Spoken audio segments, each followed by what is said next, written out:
Hola a todos, los saluda David y como siempre es un honor estar aquí. Quiero aprovechar para invitarte a que escribas un artículo que creas que sea valioso compartir y mandárnoslo a contacto@tripeando.org para que sea publicado en nuestro newsletter quincenal. Si no te has unido a nuestro newsletter, te invitamos a hacerlo en tripeando.org, solo dejando tu mail. Esto es parte de nuestra iniciativa de crear una comunidad de triperos en la que todos alcemos la voz con temas que nos apasionan. Ahora bien, en el episodio de hoy tuvimos el gusto de platicar con Armando Santa Cruz. Armando estudió contaduría y tiene un MBA de Harvard. Cuando regresó a México fundó Grupo Pochsteca, empresa que dirige actualmente. Pero lo increíble de Armando es que no solo es un gran empresario, sino que también es un enorme activista. Ha creado sus propias trincheras como Mexicanos Unidos contra la Delincuencia y el Grupo SMART para el autoconsumo responsable y tolerante del cannabis. Todo con el objetivo de mejorar las políticas públicas de nuestro país. Les comparto nuestra entrevista con Armando Santa Cruz.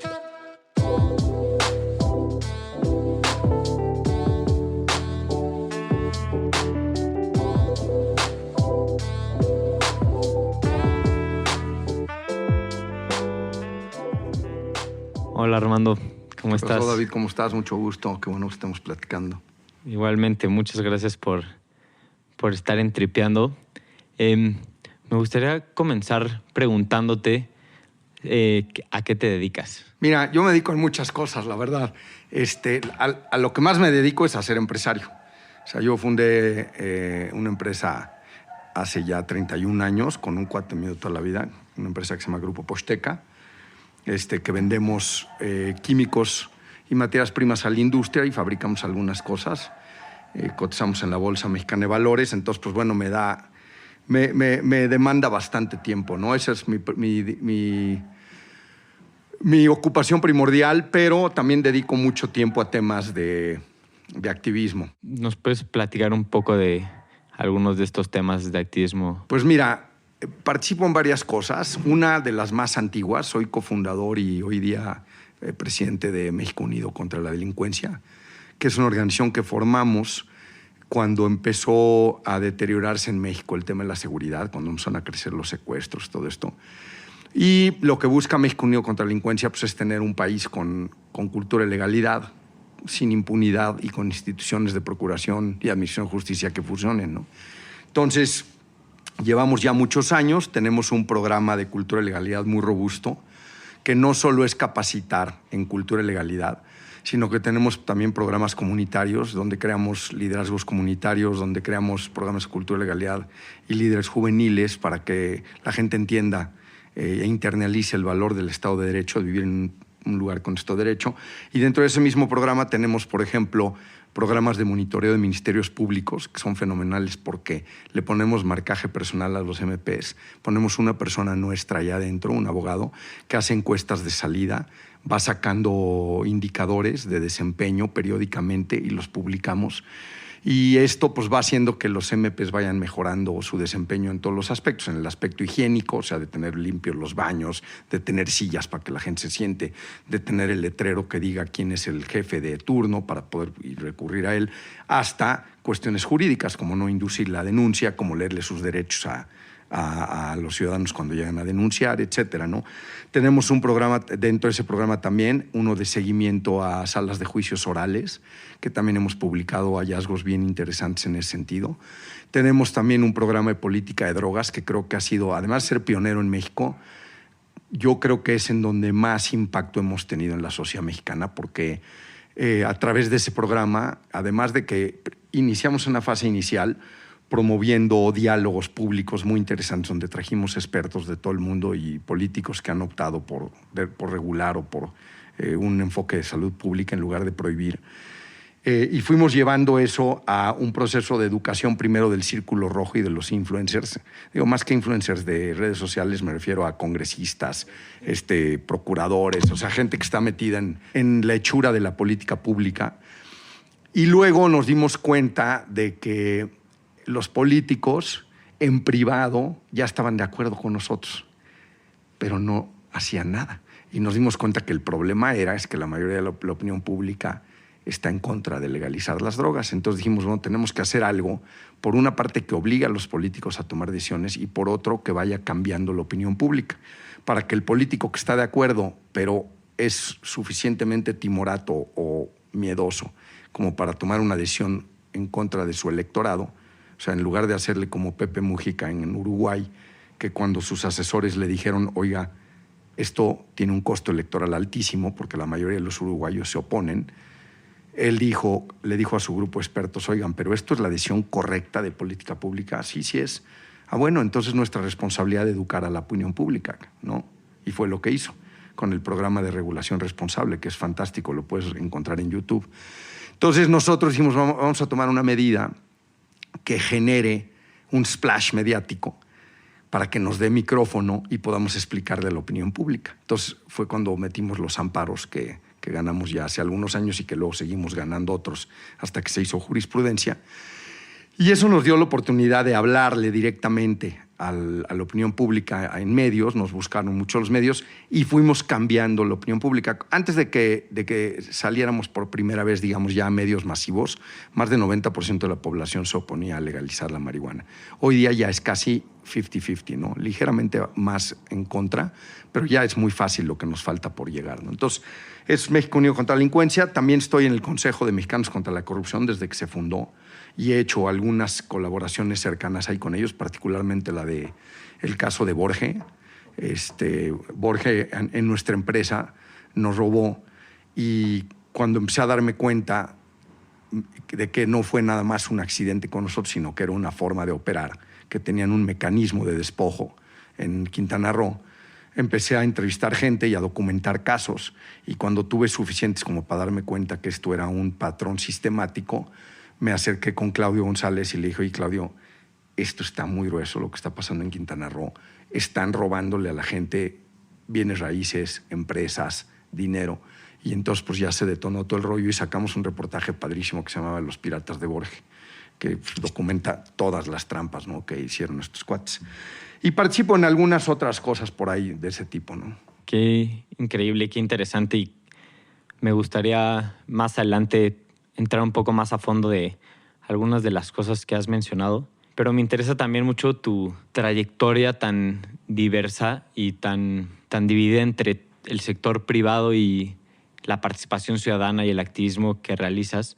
¿Nos puedes platicar un poco de cómo divides tu tiempo, pero también de tu carrera, cómo ha sido? O sea, si nos puedes poner un cronograma de cuándo empezaste Grupo Posteca, cuándo te metiste a participar como ciudadano, cómo ha sido ese desarrollo. Yo seguí más o menos el track record típico, ¿no? Estudié la carrera en el ITAM, soy contador público del ITAM. Siempre fui medio empresario, o sea, cuando iba en prepa, me traía quesos menonitas, ruedas de 50 kilos de Chihuahua y se los vendía a todas las mamás del colegio y empecé a traer chorizo de Chihuahua y cosas de esas. Y bueno, pues con eso me pagaba mis discos porque lo que me gustaba era comprar música, ¿no? Y luego entré al ITAM, me metí a trabajar a una arrendadora financiera, trabajé ahí algunos años, luego fui a sacar un MBA, fui a Harvard Business School, saqué un MBA y después trabajé un año en Gringolandia y cuando estaba allá fue cuando Salinas abrió la economía de México de un día para otro y pues decidí regresarme con la persona que ahora es mi socio, que es un cuate mío toda la vida. Dijimos, la oportunidad está en México, nos regresamos, abrimos el negocio y pues de ahí hemos seguido, ¿no? Con el negocio fuimos creciendo, finalmente ahora estamos en bolsa y lo que quieras. Tenemos ya operaciones en Brasil y 3 países de Centroamérica y en Estados Unidos. Y along the way, por decirlo de alguna manera, también me empecé a meter en cosas de activismo. O sea, algunas primero muy sencillas. Yo me acuerdo en cosas vecinales ahí, primero en San Ángel, que es donde crecí. Después me metí de observador electoral, que cuando las elecciones en México eran ultra fraudulentas, se armaban brigadas de observadores electorales, ¿no? Y luego estuve de voluntario en la campaña de Cloutier contra Salinas. Y luego volví a ser observador electoral en la campaña de Zedillo. Y luego pues fundamos, ya en el sexenio de Zedillo, fundamos México Unido contra la Delincuencia. Y luego hemos tenido muchas, ¿no? Fuimos del grupo que paró la Torre Bicentenario, que éramos un grupo ahí muy peleonero de vecinos. Y bueno, he estado en muchas otras cosas. Fui de los que lanzamos la iniciativa ahora, una recientemente que se llama Empresas por el Bienestar, que vamos a lograr, estamos adheriendo a empresas para que paguen como mínimo 6,500 pesos a sus trabajadores más mal pagados. Y bueno, entonces sí, siempre han dado ¿Y hubo cosas. algún acontecimiento que desató tu necesidad, entre comillas, de meterte más como ciudadano cuando empezaste en lo de San Ángel y así como fuiste expandiéndote? Mira, sabes, a mí siempre me ha molestado muchísimo cuando vas a una reunión social o que sea, y la gente está critica y critica, y le dices, oye, ¿qué estás haciendo? No, bueno, es que no puede ser nada, no, sí puedes hacer, ¿no? Y yo sí creo que no, bueno, no es parte de mi DNA el decir, pues, so be it, ¿no? Así es la vida y pues así nos tocó y se acabó, ¿no? O sea, si la cosa, el entorno que me rodea me parece que es perfectible, pues me pongo a trabajar en perfeccionarlo, ¿no? Wow, sí, eso creo que es muy interesante. Te quería preguntar, hoy por hoy, ¿cómo balanceas tu tiempo entre tu empresa y tu participación ciudadana? Tengo dos grandes ventajas, particularmente hoy, que no tenía. Una de ellas no la tenía antes, la otra siempre la he tenido. Una es tener un socio de toda la confianza, porque ya habíamos hecho negocios antes de fundar este negocio. Entonces casi nos leemos la mente. Entonces, por ejemplo, si yo tengo una cosa importante de activismo y viene el director general de una empresa grandísima de Estados Unidos que tenemos que atender, pues lo atiende él. Si lo tenía que atender yo, lo atiende él y es un poco lo mismo. Los dos somos socios. Él tiene un currículum muy parecido al mío. Él es de Stanford Business School y Tamero también. Y entonces, en ese sentido, nos cubrimos muy bien las espaldas, ¿no? Eso es una primera gran ventaja. La otra es que hemos institucionalizado bastante el negocio. O sea, yo ya tengo directores aquí muy buenos. Entonces, eso me abre un poco espacios que antes no tenía, ¿no? O sea, antes me costaba más trabajo, digamos, lo que estoy haciendo hoy, la cantidad de tiempo que dedico hoy, probablemente no la hubiera podido dedicar hace 15 o 20 años, ¿no? Armando, muchos de los que escuchan Tripeando son jóvenes de 18 a 30 años. Y pues definitivamente yo creo que hoy más que nunca hay este sentimiento de que la participación ciudadana no necesariamente es un camino que lleva consecuencias buenas o consecuencias punto. Si tú pudieras transmitirle un mensaje a estos jóvenes, ¿qué les dirías? Eso lo he oído mucho en los jóvenes y te voy a decir que yo creo que se debe a que en muy buena medida la mayoría de los menores de 30 ya vivieron una normalidad democrática que antes no existía. Entonces lo toman por hecho, lo dan por hecho. Pero la realidad, como te digo, cuando yo empecé a participar, las elecciones se las robaban. A mí me tocó llevar al Colegio Electoral de la Gobernación urnas donde iban votos del PRI todavía con ligas. Ni siquiera se preocupaban por quitarle la liga. O sea, iba el rollo de votos, ¿no? Era un fraude total. O sea, tu voto no se respetaba. No había derechos humanos. Cuando yo tenía 15, 20 años, si pasaba una patrulla de judiciales junto, volteabas la vista para abajo y tratabas de hacer tu coche a un lado, porque si querían te podían llevar y hacer lo que quisieran, y no había Comisión de Derechos Humanos, no había nada de eso. No había el INE, no había el INAI, no había esta serie de cosas que ahora han sido muy criticadas, pero son criticadas porque tienen defectos, pero antes no existían. Es preferible tener un doctor que tiene defectos, pero que te puede atender, que a que no haya médicos, ¿no? Es un poco el símil que yo hago. Entonces, todo esto se logró porque un chorro de gente trabajó durísimo para que las elecciones fueran democráticas, para que se construyera un instituto electoral que no dependiera del gobierno, para que hubiera un instituto de acceso a la información, que ahora es el INAI. En fin, todo esto fue producto del trabajo de un chorro de gente. Entonces, sí se puede. Y mira, ya ha traído a épocas más modernas.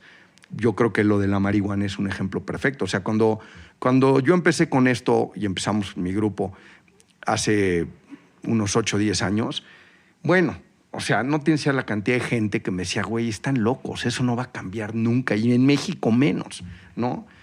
Pues pum, vale, vamos a traer y vamos, y hicimos intercambios, nos asociamos con el mejor think tank de drug policy de Inglaterra.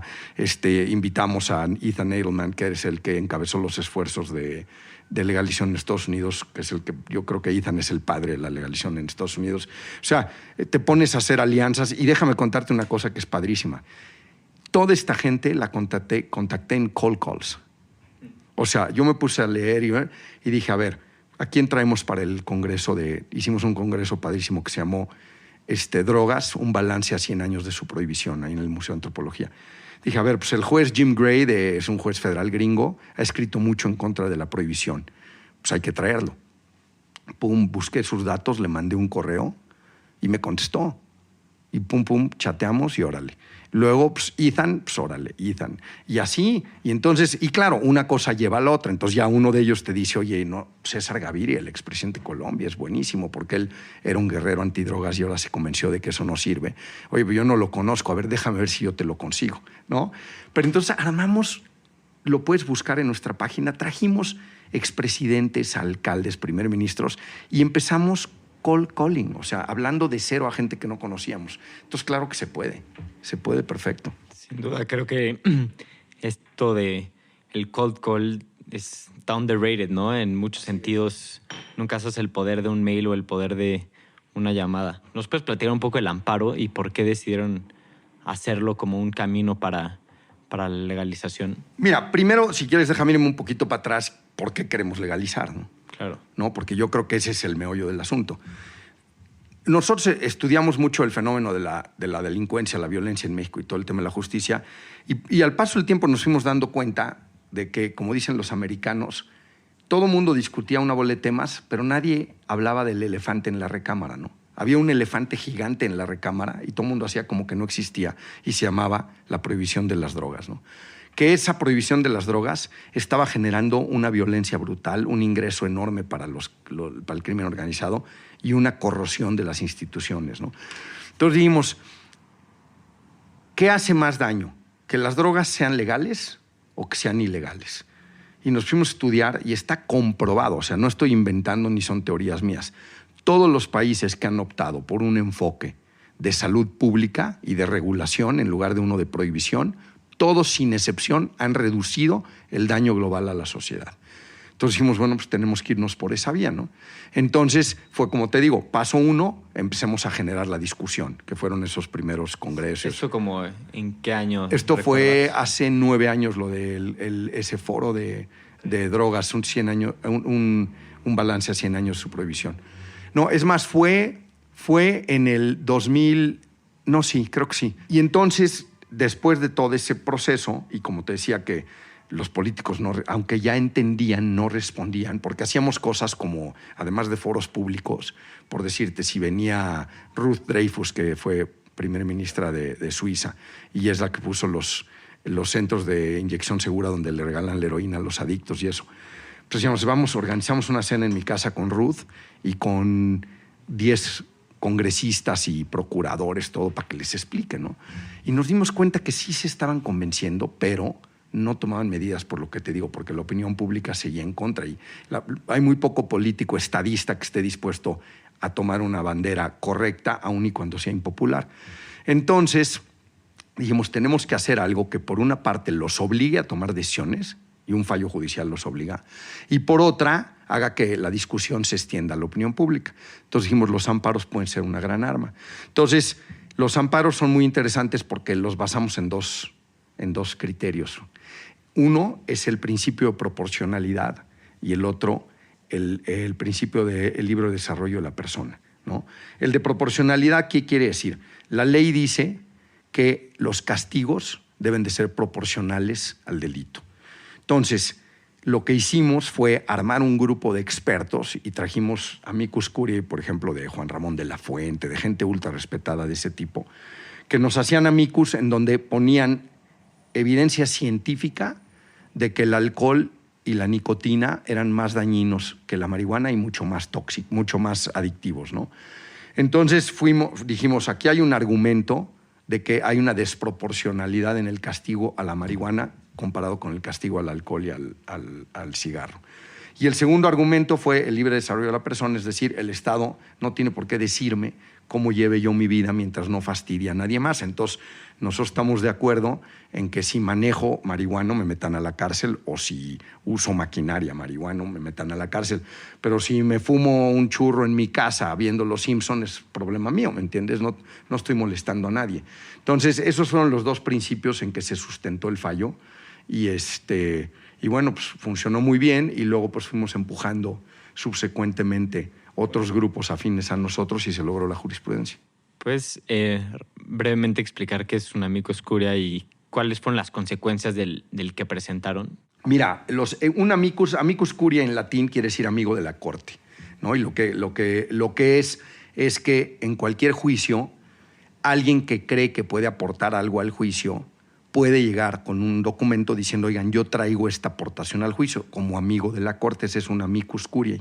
Entonces ahí, por ejemplo, Juan Ramón de la Fuente, como experto en temas psiquiátricos, pues presentó un amicus a favor nuestro con lo que te decía de comparando el daño de la marihuana con el del alcohol o del cigarro. Jorge Castañeda, Héctor Aguilar Camín presentaron amicus desde un punto de vista de política pública. Fuimos a buscar a organizaciones líderes internacionales que tienen estudios profundísimos que le presentamos también a la Corte. Entonces, la verdad es que lo sustentamos sumamente bien. Y esta pregunta que no necesariamente tiene respuesta, pero ¿tú por qué crees que la opinión pública es tan ajena a la legalización de las drogas? ¿Por qué sienten que no es la opción correcta? Mira, es básicamente ausencia de información. Y te lo digo por dos razones. Una, porque me di cuenta claramente cuando tuvimos la oportunidad, en el momento en que el caso llegó a la Suprema, fue primera plana de los periódicos, antes de que ganáramos, con el hecho de que llegó. Y entonces nos empezaron a hablar. Y entonces nos llamaban de López Dóriga y bla, bla, bla. Y a la hora que tienes chance de explicar, la gente empieza a entender. Digo, me pasaron anécdotas chistosas, como llegar a un restaurante y encontrarme a unos viejitos amigos de mis abuelos y que me dicen, oye, Armando, te vi el otro en la tele.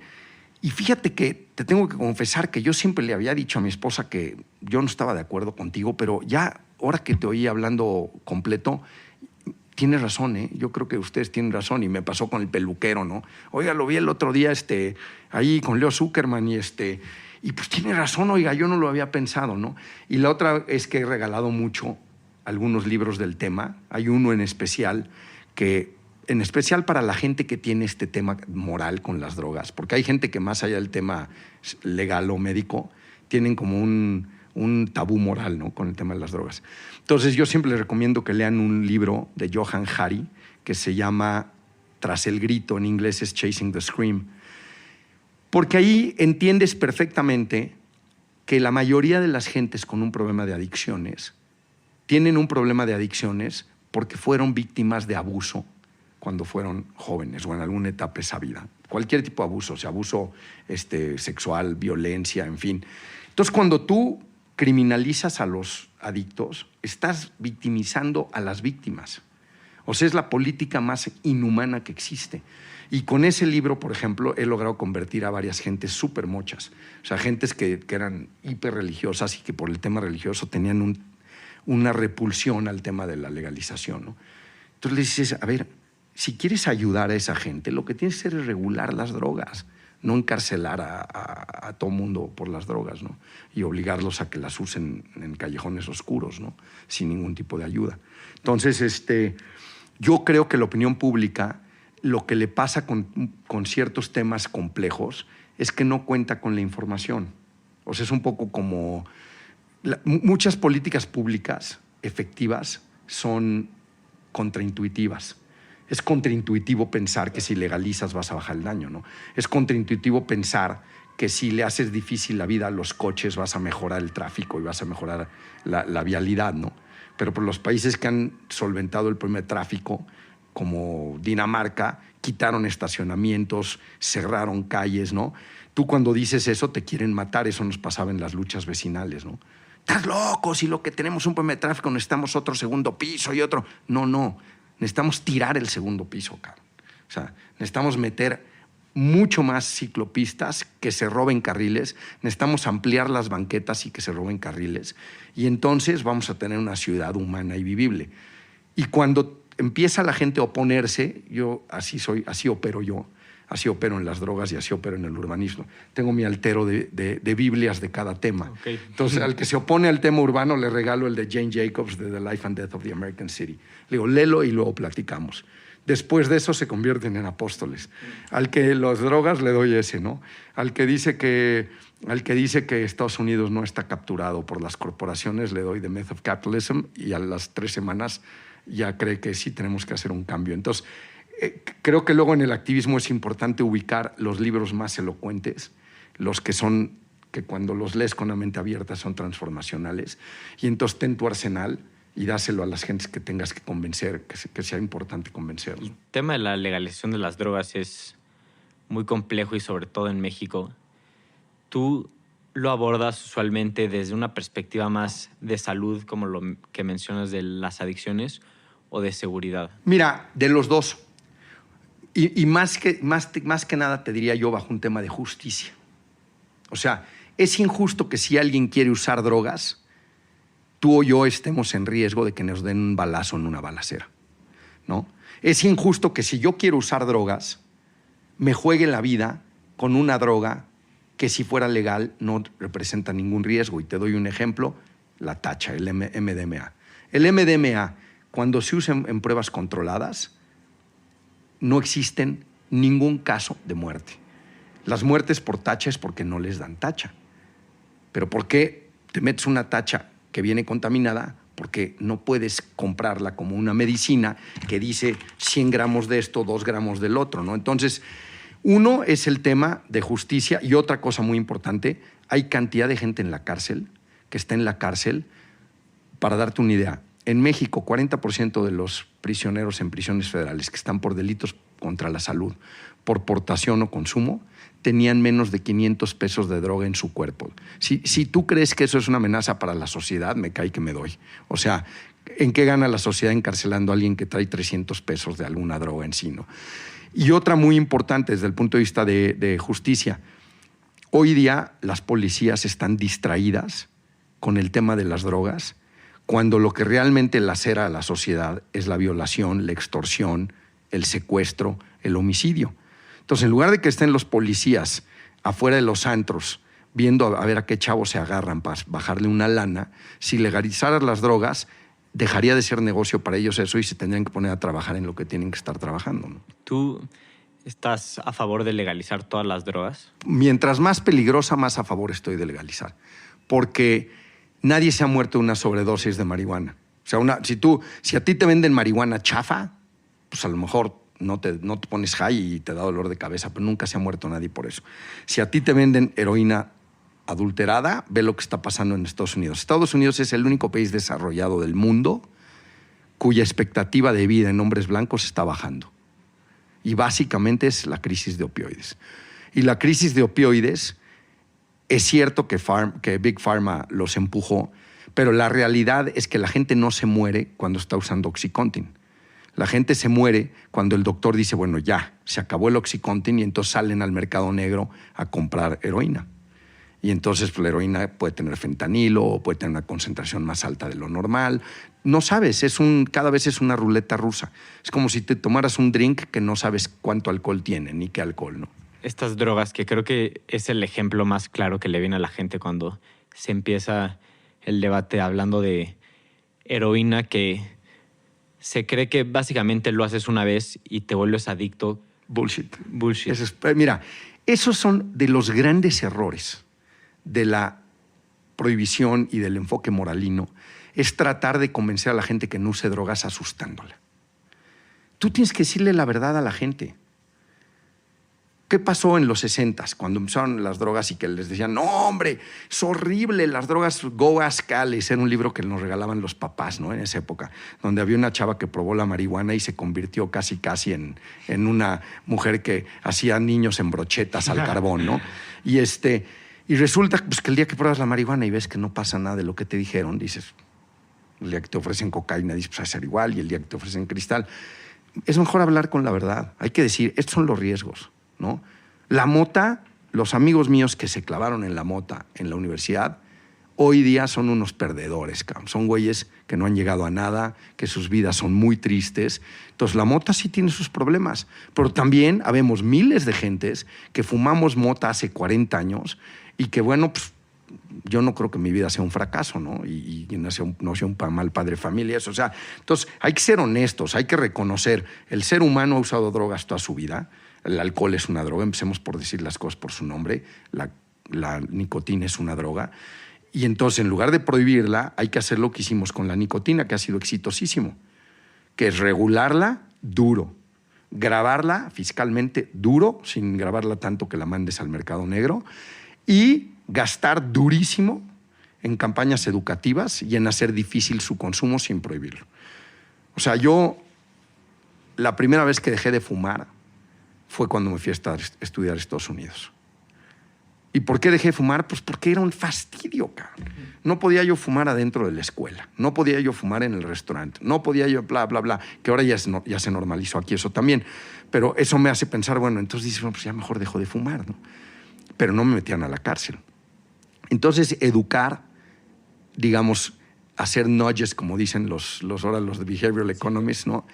Y tienes mucho más éxito. La nicotina es infinitamente más adictiva, por ejemplo, que la marihuana. Y, sin embargo, las campañas antitabaco en el mundo desarrollado y en México han sido exitosísimas. El consumo de tabaco ha bajado notablemente. Entonces, se puede hacer eso. La prohibición, yo le daría, digamos, cierto crédito si hubiera servido de algo, pero no ha servido de nada. No ha bajado el consumo con la prohibición, no ha bajado la mortalidad, no ha bajado el número de nuevos usuarios.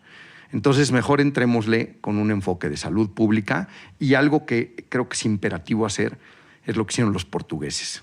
Los portugueses, hace muchos años, tomaron una posición políticamente incorrecta, que es dividir al usuario de droga en dos: el usuario problemático y el usuario no problemático. Entonces ellos dicen, a ver, el usuario no problemático ni lo voltees a ver. O sea, los ruquitos de 60 años que se fueron a ver a Pink Floyd, 8 amigos, se fumaron un churro, déjalos en paz, no pasa nada. Ahora, el cuate que vive en una banca metiéndose diario heroína, ese tenemos que ir a ayudarlo, porque ese no va a salir solo. Y es lo que hizo Portugal. Entonces, en Portugal, si a ti te pescan con droga, si tú estás cargando cualquier droga, no nada más marihuana, si tú estás cargando cristal o metanfetamina o heroína, abajo de 10 días de consumo, puedes traer hasta 10 días de consumo. Te citan como si fuera una multa de tránsito, te presentas ante una comisión que se llama comisiones de disuasión, que dependen de la Secretaría de Salud, y las integran sociólogos, psiquiatras y médicos, y te entrevistan. Y en 5 minutos ven si eres un usuario problemático. O sea, si agarran a estos señores que te dije que fueron a ver a Pink Floyd, que tienen 65 años, los agarran con su bolsa de mota, los entrevistan, ¿y tú qué haces? No, pues yo soy abogado en tal despacho y tengo 5 hijos y además soy presidente del club de fútbol donde juego los domingos. Le dicen, vete a tu casa. ¿Y tú? No, yo soy arquitecto, vete a tu casa. Y luego llega el que sigue. ¿Y tú qué haces? No, pues yo vivo en la banca del parque. ¿Desde cuándo? Desde hace 1 año. ¿Y tienes trabajo? No, no tengo trabajo hace 2 años. ¡Wow!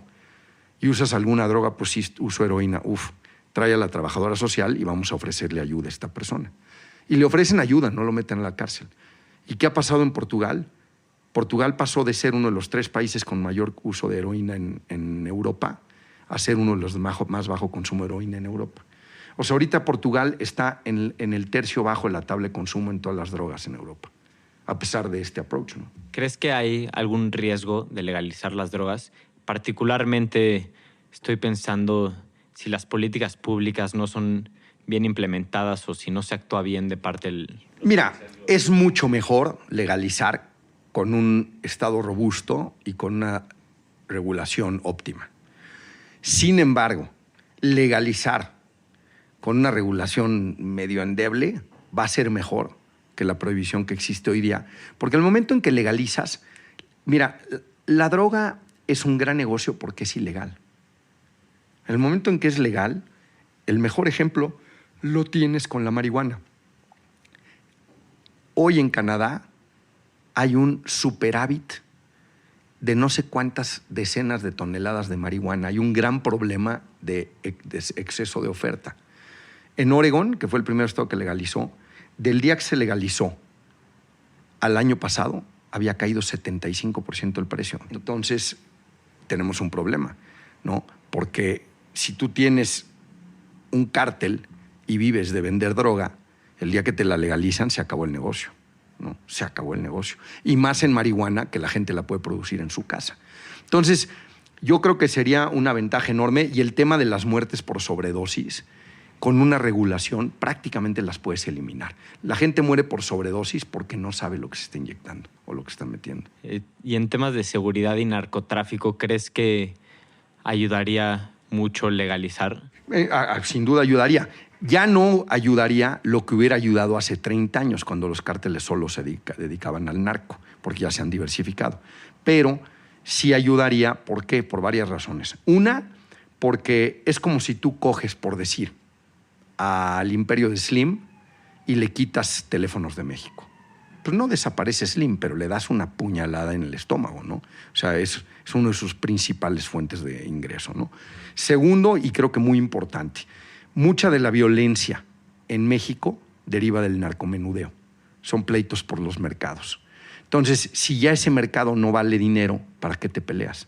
Entonces quitas mucha de la violencia del narcomenudeo, ¿no? Porque ya no vale la pena ese mercado. Y tercero, y yo creo que tan importante como todo lo anterior que te dije, los policías dejan de distraerse en corretear temas de drogas y se van a los delitos predatorios, ¿no? Y abordando este tema de una forma un poco más filosófica, ¿tú te consideras completamente libertario? Mira, yo me considero libertario en materia de moral y de la persona, no en materia de Estado. Déjame explico un poquito. Lo que yo quiero decir es, tú haz de tu vida un papalote. ¿Quieres ser bisexual, trisexual o serosexual? Es tu problema. ¿Quieres usar drogas? Es tu problema mientras no manejes o hagas cosas de esas. ¿Quieres ser de la religión de adoradores del pulpo marino? Go ahead, ¿no? O sea, yo no tengo ningún problema. En materia económica, soy totalmente pro libre mercado, pero no creo que el Estado debe de estar hands off. O sea, que el Estado debe de... Porque sí creo que si el Estado no está vigoroso y con capacidades regulatorias fuertes, pasa lo que ya pasó en Estados Unidos y bueno, y en México hace muchos años, que es que las corporaciones han cooptado al Congreso, han cooptado a los reguladores, y entonces tienes en realidad un mito capitalista, porque en realidad en Estados Unidos muchísimas de las grandes industrias ya son duopolios, ¿no? O oligopolios. Entonces hemos llegado a eso por la ausencia de actividad del Estado. O sea, en Europa eso es mucho menos grave. En Europa, por ejemplo, la agencia antimonopolios y la agencia de competencia en Europa es mucho más agresiva que en Estados Unidos. O sea, es increíble que en Estados Unidos hayan permitido las fusiones de las cerveceras. Ya nada más hay 2 cerveceras. Digo, hay quien me alega, no, hay muchas cervezas artesanales. Sí, güey, es 3% del mercado. O sea, más del 90% del mercado gringo está en manos de 2 cerveceras, ¿no? Y así me puedo ir con una bola de industrias. Y en México estamos igual en muchas industrias, en otras no. Pero cemento, una televisión, en fin, todos esos son oligopolios, la industria de salud. Entonces, sí se necesita que haya un Estado que garantice que el libre mercado opere. Y, creo yo, tienes que tener también un Estado que haga cierta redistribución, que asegure que digamos, que la línea de salida para todos sea parecida. O sea, que no haya gente que salga 10 kilómetros adelante de los demás, ¿no? Porque entonces los demás van a estar en desventaja para siempre. Entonces, en ese sentido, yo me definiría como socialdemócrata nórdico, ¿no? O sea, los nórdicos tienen empresas súper competitivas, súper vigorosas, mercados de valores vigorosos, pero tienen un Estado que asegura que todo el mundo tenga un mínimo de bienestar, ¿no? Creo que acabas de responder un poco lo que te iba a preguntar, pero esta postura que toman muchas personas, no quiero decir derecha o izquierdas o Partido Republicano Demócrata, de que el Estado no debería estar pagando por la salud de los adictos a las drogas, de aquellos que están en problemas por drogas. ¿Tú qué opinas sobre esto? Mira, yo creo que en el mundo moderno es un pecado un Estado que no ofrezca salud universal. Digo, si eres Zimbabue o Burkina Faso, se entiende porque no tiene los recursos, pero un país desarrollado como Estados Unidos podría perfectamente pagar. Estados Unidos gasta el doble que Francia como porcentaje del PIB en salud y no ofrece salud universal. O sea, es un fracaso total el modelo. México podría ofrecer salud universal, o sea, nada más hay que hacer todo un revamp unificar todos los temas de salud, cambiar el esquema contributivo, pero se podría hacer. Yo creo que como sociedad, depende qué sociedad quieras. O sea, si quieres una sociedad de puro bosques de Santa Fe y gated communities, pues síganle por el camino que van, ¿no? Al rato nomás va a haber que contratar más guardias y poner cercas más altas y todo eso. Si quieres un estado, que es a mí como me gusta vivir, donde yo me pueda ir a pie a donde yo quiera, pues es mucho mejor garantizarle a todo mundo que tenga un estándar mínimo digno de vida, de acceso a salud, de acceso a vivienda y a educación, ¿no? Hemos platicado de muchas ideas y conceptos sumamente emocionantes. ¿Hay alguna idea o postura o concepto de la que hayas cambiado de opinión recientemente? Yo cambio de opinión todo el tiempo. Fíjate, cuando yo salí del ITAM, yo era aynrandiano al más no poder. O sea, yo sí creía que el Estado no tenía ningún negocio que hacer más allá de ser policía, ¿no? Y he ido cambiando, o sea, mis cuates dicen que me he vuelto comunista, ¿no? La realidad es que sigo creyendo en el mercado, pero sí creo que tiene que haber una intervención. En el tema, por ejemplo, de cómo abordar la justicia y la criminalidad, cuando iniciamos México Unido contra la Delincuencia, éramos los típicos que apoyábamos todas estas medidas que ahora nosotros mismos denominamos populismo penal, ¿no? El populismo penal es penas más duras, pena de muerte, delito grave, prisión preventiva. Ahorita estamos totalmente en contra de la prisión preventiva, de las penas largas, de catalogar delitos graves, todo. Creo que hay que invertir mucho más en prevención.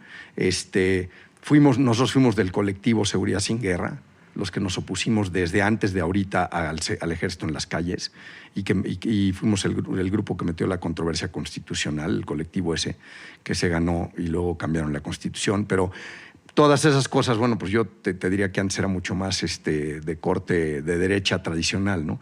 Pero lo que pasa es que yo sí creo que la política pública se debe de hacer en base a evidencia. Y cuando empiezas a meterte a los temas, pues vas viendo la evidencia y la evidencia me dice: la pena de muerte no sirve para un carajo. Las penas más largas no sirven para un carajo. La prisión preventiva oficiosa sirve para coaccionar a tus enemigos, para encerrar gente inocente. El ejército no sirve para nada en materia de seguridad pública. El ejército es para defenderte de otro país, de una guerra. En fin, lo vas aprendiendo y vas cambiando tus posturas, ¿no? en el camino. Claro. ¿Y sientes que hay, aunque tengas la evidencia enfrente, hay algún tema o pregunta de la que crees que no tienes una respuesta clara o de miles. la que antes tenías respuesta y ahora ya no tienes? Pues hay miles de cosas que no tengo respuesta clara. Por ejemplo, una que voy y vengo es el ingreso básico universal, ¿no? Me inclino más a pensar que sí puede ser una buena idea, pero luego me inclino a pensar que no. Oyes y lees argumentos en contra. Entonces, no acabo de estar muy seguro de cuál es el camino en ese sentido, ¿no? Sí, es un tema complicado. Oye, Armando, ya finalizando, Tripeando siempre nos gusta preguntar si hay algún libro, podcast o blog o cualquier tipo de contenido que nos quisiera recomendar, que nos quisieras dejar de tarea. Ya nos recomendaste algunos, pero... Hay muchísimos. Mira, depende de qué tema, ¿no? Pero, por ejemplo, a mí un tema que me ha interesado mucho de tiempo atrás es todo el tema de hacia dónde vamos a acabar con la tecnología, ¿no? O sea, porque la transformación que viene va a ser mucho más dura que la que trajo la electricidad o las computadoras. Pensando en términos de las computadoras simplemente como procesadores de datos y es no como inteligencia artificial, ¿no? Entonces, por ejemplo, a mí me gustan los libros que ha sacado estos cuates, el finlandés de MIT, déjame ver, ahorita te digo su nombre. Erik Brynjolfsson hizo el de Machine Platform Crowd y The Second Machine Age. Esos dos libros son buenísimos, ¿no? Hay otro que me gusta mucho, es Exposed, que es de cómo hemos perdido la apreciación por la privacidad y no nos hemos dado cuenta hacia dónde nos está llevando eso, ¿no? Dark Money, no sé si lo han leído, el de cómo en la política americana los Koch han han creado los think tanks y todo, y entonces crearon un consenso que pareciera que viene de los think tanks y en realidad viene de los hermanos Koch, ¿no? Hay uno que me encanta para el que quiera hacer activismo, y lo he usado, el de cómo hacer la revolución, de Zdrija Popovic. Ese es muy bueno. Bueno, otro que es como un mythbuster para los que éramos 100% creyentes en que el Estado no tenía ningún rol, es hay uno que me encanta de la biografía de Park Chung-hee, el que fue el que hizo la Corea moderna, el general, que es muy interesante el libro porque lo escriben especialistas en cada tema, no es un biógrafo nada más. Pero entonces él violó todos digamos, todo el common wisdom de qué no se debe hacer. Un país chico no puede ser una potencia acerera. Un país chico no puede tener una industria automotriz propia. Un país chico no puede tener una petroquímica propia y menos sin petróleo. Entonces, ese es un libro, por ejemplo, ese es Challenges Your Assumptions. Y en la misma línea de ese, el de Ha-Joon Chang, el de Things They Don't Tell You About Capitalism, ese es buenísimo, ¿no? Entonces, bueno, a mí me gusta mucho leer, entonces hay muchas, el de Santiago Levy de Under-Rewarded Efforts, no sé si lo leíste, el que acaba de sacar hace como 8 meses. Ese es un análisis muy interesante donde dice, a ver, ¿por qué México no crece? Porque a pesar de que la educación es mediocre, estamos mucho más educados en los 80s que en los 50s, y en los 90s que en los 80s, y en el 2000 que en el 90. Entonces dice, hay más capital humano, hay más tecnología. ¿Qué pasa? Y es un libro densón, porque tiene su sesgo econometrista, pero es un análisis bien interesante, o sea, de dónde, y hace algunas propuestas bien interesantes de cómo. Y en materia de drogas, que se me parece muy importante, ya te mencioné el de Johan Hari, el de Tras el Grito. Luego hay uno de un cuate de un neurólogo de la Universidad de Columbia que se llama Carl Hart, que es fenomenal, el de High Price. Y luego David Nutt, que es un psiquiatra de la Universidad de Bristol, que escribió uno que se llama Drugs Without the Hot Air, donde desmitifica las drogas y dice, a ver, este es el verdadero daño que hacen, esta es la verdadera adictividad. Entonces, no te digo que uses drogas, pero sí ubícalas en su debida perspectiva, ¿no? Entonces, no sé, tengo bastante eclecticismo en el gusto de lectura. Oh, qué increíble y nos dejas con mucha tarea para seguir investigando, y todo lo que nos has platicado creo que es súper importante porque tus ideas, aunque pueden, como tú mencionabas, pueden sonar controversiales o contraintuitivas, al menos de frente, los argumentos detrás están ahí y la evidencia está ahí, y creo que todos los que escuchan Tripeando van a tener mucho de qué reflexionar. Entonces, pues te agradezco mucho, Armando. No, hombre, al contrario, fue un placer.